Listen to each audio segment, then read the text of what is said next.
ఇప్పటికే రైతులు వర్షాలు పడుతుండడంతో వ్యవసాయాలు దుక్కులు దున్ని రెడీగా ఉన్నారు. విత్తనాలు పెట్టుకునేందుకు సిద్ధమవుతున్నటువంటి ఈ సమయంలో అసలు కథ ఇప్పుడే ప్రారంభం కాబోతుంది. నకిలీ విత్తనాలు, అసలీ విత్తనాలు ఏంటి అన్నటువంటి ఒక కన్‌ఫ్యూజన్‌లో రైతులు ఉంటారు. కానీ పంట సాగు, అలాగే దిగుబడి ఎక్కువ పొందాలన్నటువంటి ఉద్దేశంతో ఎవరు ఎక్కువగా వేస్తే అదే ఒకరిని చూసి మరొకరు ఇట్లా వెళ్తున్నటువంటి సందర్భాలు చూసి రైతులు మోసపోతున్నటువంటి సందర్భాలను కూడా చూస్తాం. ప్రస్తుతానికి రైతు సంఘం నాయకులు చంద్రశేఖర్ గారు ఉన్నారు. చంద్రరావు గారు ఉన్నారు మోర్తాల. సార్ చెప్పండి, ఇప్పటివరకైతే ప్రతిసారి రైతులు ఏదో ఒకటి నమ్మి పెట్టుబడి పెడుతూనే ఉన్నారు. తర్వాత వచ్చేసరికి మోసపోతున్నటువంటి ఉన్నారు. దీనికి కారణం ఏమంటారు? అసలు దీన్ని ఎట్లా గుర్తించాలంటారు నకిలీ విత్తనాల్ని? నకిలీ విత్తనాలను గుర్తించాల్సింది వ్యవసాయ శాఖ. అదేవిధంగా శాస్త్రవేత్తలు, వ్యవసాయ శాస్త్రవేత్తలు. కానీ ఈ శాస్త్రవేత్తలు, వ్యవసాయ అధికారులు ఈ నకిలీ విత్తనాలు అమ్మే వాళ్ళతో మెజార్టీ ఆఫీసర్లకు లింకులు ఉండడం వల్లనే వాళ్ళు బతికి బట్ట కడుతున్నారు. కోట్ల కొద్ది రూపాయలలో రైతులను దోపిడీ చేసి సొమ్ము చేసుకుంటున్నారు. దీనికి మాలాంటి వాళ్ళని అడిగినా, మీలాంటి వాళ్ళు అడిగినా, ప్రభుత్వం అడిగినా ఏం చెప్తారు అని అంటే వీళ్ళ దగ్గర ఒకటే మాట, నకిలీ విత్తనాలు ప్రస్తుత పరిస్థితులలో లేనే లేవు అనేది వీళ్ళు చెప్పేస్తారు. అంటే వీళ్ళ ఉద్దేశంలో ఏంటి అని అంటే, ఇవాళ BT3 అనేటువంటి ఒక వెరైటీని బ్లాకులో సుమారు తెలంగాణ రాష్ట్రంలో ఒక 10 లక్షల ఎకరాలకు తక్కువ సాగు కాదు. దీనికి ప్రభుత్వ అనుమతి లేదు.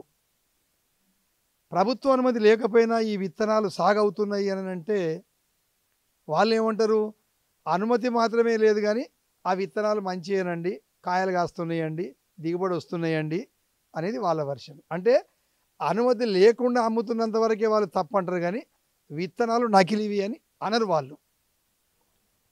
మేమేమంటాం, ప్రభుత్వ అనుమతి లేకుండా అమ్ముతున్న వాటి వల్ల నష్టపోయినప్పుడు, పండింది కాబట్టేమో రైతు ఊరుకుంటాడు కావచ్చు, మిమ్మల్ని నకిలీ అని చెప్పి అంటలేరని చెప్పండి మీరు అంటారు కావచ్చు. కానీ ఎప్పుడు నకిలీ అని తెలుస్తానే రైతుకు, విత్తు నాటి పెట్టుబడి పెట్టి ఏపుగా పైరు పెరిగి పక్కెమటోని ఒరిజినల్ విత్తనాలు ఏమో మంచిగా దిగుబడి వచ్చి వీంది పువ్వులు మాత్రమే, మొగ్గలు మాత్రమే కనపడతాయి, కాయలు కాయకుండా పోయి నిండా మునిగినప్పుడు మాత్రమే ఇది నకిలీ విత్తనం అని చెప్పని రైతు మొత్తుకునే పరిస్థితి వస్తుంది. ఈ తేడా ప్రభుత్వ అధికారులు, శాస్త్రవేత్తలు అనుమతి లేకుండా అమ్మినప్పటికీ అవి నకిలీయే, అవి దొంగయే, అవి రైతుకు నష్టం చేసేటియే అనే దాన్ని అంగీకరించగలిగితేనే ఇవి అరికట్టడం సాధ్యమవుతుంది. అనుమతి లేనంత మాత్రాన అవి నకిలీవి కాదండి అనే వాదనకు ప్రభుత్వ అధికారులు, శాస్త్రవేత్తలు దిగిన తర్వాత రైతుకు దిక్కేవాడండి. ఇక అసలు జరిగే మోసం అంతా ఇక్కడనే జరుగుతుంది. ఓకే సార్, ఇప్పటికీ ఇక్కడ అధికారులు, వ్యవసాయ అధికారులు కూడా చెప్తూనే ఉన్నారు, ఒకటే రకం కాకుండా ఎన్నో రకాల వెరైటీలు మార్కెట్లోకి వస్తున్నాయి అని చెప్పి వీళ్ళు అంటున్నారు. మరి ఎన్నో రకాలవి మార్కెట్లోకి వస్తున్న వాటన్నిటికీ అనుమతి ఉన్నవే ఇప్పుడు వీళ్ళు ఫర్టిలైజర్ షాపులలో మందులు కానీ లేకపోతే ఎరువు, ఇక్కడ విత్తనాలు కానీ అన్నీ అనుమతి ఉన్నాయే ఉంటున్నాయా? నకిలీ అంటే అనుమతి లేనివి కూడా దీంట్లో అమ్ముతున్నారని భావిస్తున్నారా? అనుమతి లేని బహిరంగంగా షాపుల ఎదురుగా పెట్టి అమ్మరు వీళ్ళు. అసలు అనుమతి ఉన్న వాటికన్నా అనుమతి లేని అమ్ముకోవడమే వ్యాపారులకు ఈజీ అయిపోయింది. కారణం ఏంటంటే రైతును నమ్మియడానికి అనుమతి లేని విత్తనాలు ఈజీగా వాళ్ళు అమ్మడానికి గల కారణం ఏంటంటే ఈ నమ్మకమే. నువ్వు నా దగ్గర రైతు కాబట్టి నీకు మాత్రమే ఇస్తున్నా, దీనికి బిల్లు ఉండదు, మరి ఎవరికి చెప్పకు, 10 ప్యాకెట్లే ఉన్నాయి, ఇది నీ కోసమే, మరి ఇది కూడా నేను బ్లాక్లో తెప్పిస్తున్నా, నీ ఇష్టం, మరి నువ్వు మనోనివని చెప్తున్నా అని ఈ వ్యాపారి ఎంత ధర చెప్పినా అంత ధర పెట్టి కొనేటట్టుగా మెంటల్లీ ప్రిపేర్ చేసేటట్టుగానే వ్యాపారస్తుల లక్షణం ఉంటుంది. సో దీనివల్ల ఏమైంది, ఒక రైతు పోయి ఇంకో రైతుకు నా దగ్గర ఉన్నవి కదా, ఇగో నా ద్వారా ఒక 10 వచ్చినాయి అని వీడు తీసుకెళ్ళి సేటు ఇంకొక 10 చూడండి, ఇంకొక 10 చూడండి, బావ పోయి బామ్మరిదికి, బామ్మరిది పోయి తమ్మునికి, తమ్ముడు పోయి అన్నకు, అన్న పోయి ఊరికి, ఊరు పోయి మండలం, జిల్లా. ఇగో ఈ విధంగా ఎలాంటి ఒత్తిడి లేదని అనిపించినట్టుగానే పెద్ద ఆశ కల్పించి 850 రూపాయల ప్యాకెట్ను ఇలా 3000 రూపాయలకు అమ్మేటివి కూడా ఉన్నాయి. లేదు అని వీళ్ళు అనుకుంటే, ఇలాంటి వ్యాపారం లేదు అని అనుకుంటే మరి స్టేషన్ రోడ్లో ఉషోదయ విత్తనాల షాపు యజమాని దామెర మండల కేంద్రంలోనే ఇల్లు ఉంటుంది. అదే ఇంటి మీద దాడి చేస్తే మరి 35,000 రూపాయల విత్తనాలు దొరికినాయని చెప్పని కేసు పెట్టిండ్రు. మరి ఇదే వ్యాపారి ఇంట్లో పోయి దాడి చేస్తే మరి దొరికిన వాటిని ఏమంటారు, ఆ వ్యాపారం ఏమంటారు, ఆ దోపిడీని ఏమంటారు?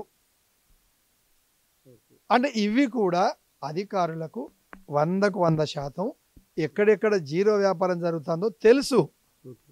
కానీ వీళ్ళు కూడా వాళ్ళ మామూలు మత్తులనే ఉండిపోతున్నారు.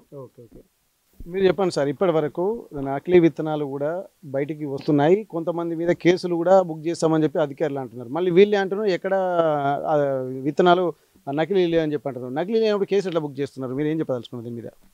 నకిలీ అనేది మనకు వెంటనే రైతుకు అది ఏర్పడదు. ఇది నకిలీ విత్తనం అనేది పంట వేసి విత్తనం వేసి మందులు కొట్టి నీరు పెట్టి ఎరువులు వేసిన తర్వాత 4 నెలలకు కానీ అది నకిలీ విత్తనం అనేది తెలుస్తుంది. నకిలీ అనేది మాకు రైతుల ద్వారా మాకు అర్థమయ్యేది, మాకు రైతులు చెప్పేది ఏంటంటే ఈ యొక్క బిల్లులు లేకుండా మాకు ఇస్తున్నారు, మీ వరకే ఇస్తున్నాము, ఇది మీ వరకే, మరి వేరే వాళ్ళకి చెప్పకండి అని చెప్పి అనే విధంగా ఇస్తున్నప్పుడే మనకు అర్థమవుతుంది అది నకిలీ విత్తనం అనేది.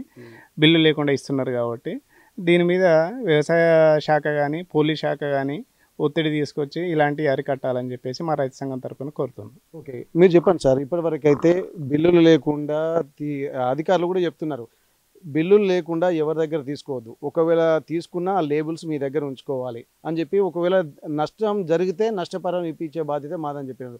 అయినప్పటికీ కూడా రైతులు ఇట్లాంటి వ్యాపారుల మోసపూరిత మాటలు నమ్మడానికి కారణం ఏంటంటారు?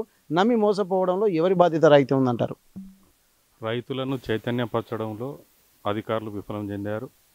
నామమాత్రపు తనిఖీలు, నామమాత్రపు ఏదో బలవంతపు అందరు కంప్లైంట్లు చేస్తున్నారు, రైతు సంఘాల ఒత్తిడి ఉన్నదనే పేరు మీదనే ఈ తనిఖీలు కానీ ఈ కేసులు కానీ, వాళ్ళ చిత్తశుద్ధితోటి వాళ్ళు ఖచ్చితంగా రైతుల పక్షాన రైతులకు అన్యాయం జరగద్దనే దృఢనిశ్చయం, వాళ్ళ యొక్క విధులు, వాళ్ళ అధికారాలను ఉపయోగించి సీజన్లప్పుడు మాత్రమే తనిఖీలు, ఎలాంటి సీజన్ మొత్తం కూడా దీని మీద ఒక ప్రణాళిక, రైతులు ఎట్లా మోసపోకుండా ఉండాలి అనే ఏవీ లేకుండా నామమాత్రపు తనిఖీల వల్లనే ఇలాంటివి జరుగుతున్నాయి.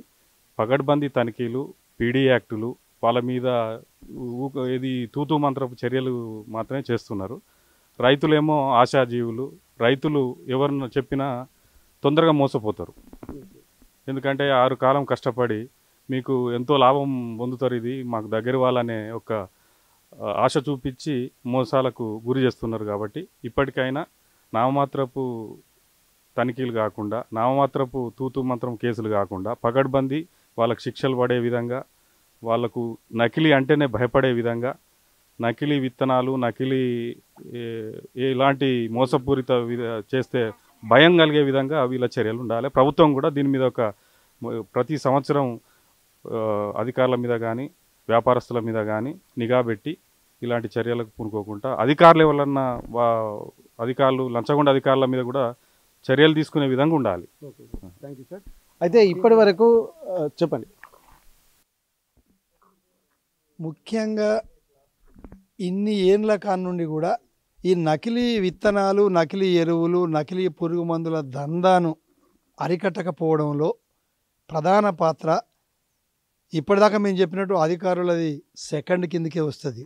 మొదటిది ఏంటంటే ఈ నకిలీ విత్తనాలు, పురుగు మందులు, ఎరువులను అరికట్టడం కోసం విత్తన చట్టం అనేటువంటి దాన్ని పాత చట్టం ప్రకారంగా ఏ ముఖ్యమంత్రి వచ్చి ఏ ప్రభుత్వం వచ్చి ఎన్ని చెప్పినా అరెస్టు చేసి రిమాండ్కు పంపించి బెయిల్ తీసుకొని వచ్చే విధంగా అంతవరకే ఉంటుంది కేసు. కానీ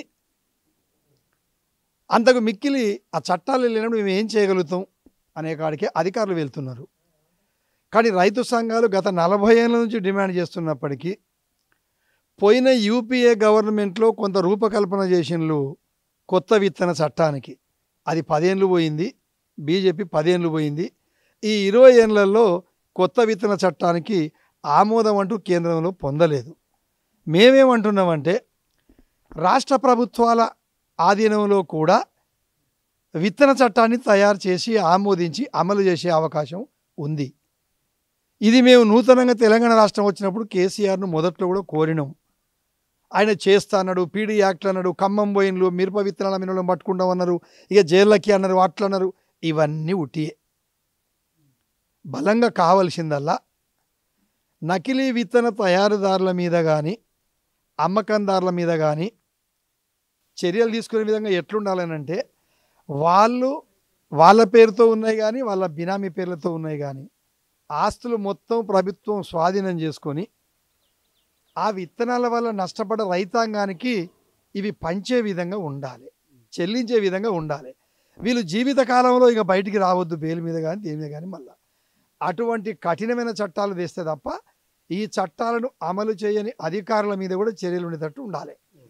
అప్పుడు మాత్రమే ఇది అరికట్టబడుతుంది. Okay, thank you sir. అయితే ఇప్పటివరకు అయితే చూస్తున్నాము, దీనికి ప్రధాన కారణము చిత్తశుద్ధి లేని అధికారులు అంటున్నారు. విత్తనాలు దొంగతనంగా అమ్ముతున్నప్పటికీ కూడా వాళ్ళను నామమాత్రపు పరిశీలనలు, నామమాత్రపు తనిఖీల వల్లనే ఇలాంటి విత్తనాలు, నకిలీ విత్తనాలు బయటికి వస్తున్నాయి. అలాగే బిల్లులు లేని వాళ్ళు కూడా దాదాపు 800 ప్యాకెట్ 3000 రూపాయలకు అమ్మడాన్ని కూడా ఇక్కడ ఒక బ్లాక్ మార్కెట్ దందాగా ఇక్కడ చూస్తున్నారు. ఆర్టిఫిషియల్ ఎమర్జెన్సీని క్రియేట్ చేసి నష్టపరిచేటువంటి విధంగా ఇక్కడ ఉంటున్నారు. అయితే ఒకసారి రైతులైతే 6 కాలం కష్టపడి వీళ్ళు పంటలు పండిస్తూనే నష్టపోతున్నప్పటికీ కూడా నకిలీ విత్తనాలు, నకిలీ ఎరువులు అమ్ముతున్న వారిపై చర్యలు మాత్రం తీసుకుంటారు. నామమాత్రంగా కేసులు నమోదు చేసినప్పటికీ కూడా బెయిల్ మీద బయటికి వచ్చి మళ్ళీ తమ వ్యాపారాలు యథావిధంగానే కొనసాగిస్తున్నారు. కానీ అప్పులు సొప్పులు చేసినటువంటి రైతులు మాత్రం తీవ్రంగా నష్టపోతున్నారు. మళ్ళీ ఇవన్నీ జరగకుండా ఉండాలంటే ఖచ్చితంగా దీనిపై కొత్త విత్తన చట్టం అమల్లో రావాల్సినటువంటి అవసరాన్ని గుర్తిస్తున్నారు. అయితే కేంద్ర ప్రభుత్వం ఇప్పటివరకు దృష్టి సారించింది కాకుండా రాష్ట్ర ప్రభుత్వాల పరిధిలో కూడా నకిలీ విత్తన చట్టాన్ని కూడా రూపొందించి మళ్ళీ ఎవరైతే ఇట్లాంటి కార్యకలాపాలకు, నకిలీ విత్తనాలతోటి రైతులను మోసం చేసే కార్యకలాపాలకు పాల్పడితే వారి ఆస్తులను జప్తు చేయాలి. అలాగే వారి ఆస్తులను నష్టపోయినటువంటి రైతులకు పంచాలనేటువంటి డిమాండ్ బయటికి రావాలి. ఇలాంటి కొన్ని సంఘటనలు జరిగితే తప్ప నకిలీ విత్తనాలను అరికట్టలేమన్నటువంటి ఒక స్పష్టమైనటువంటి క్లారిటీ రైతు సంఘాల నాయకులు ఇస్తున్నారు. వరంగల్ నుండి కెమెరా పర్సన్ రాజుతో వెంకటరత్నం, RTV వరంగల్. మరిన్ని వీడియోస్ కోసం ఛానల్ ని సబ్స్క్రైబ్ చేయండి, లేటెస్ట్ అప్డేట్స్ కోసం వాట్సాప్ ఛానల్ ని ఫాలో చేయండి అండ్ లింక్ డిస్క్రిప్షన్ లో ఉంది.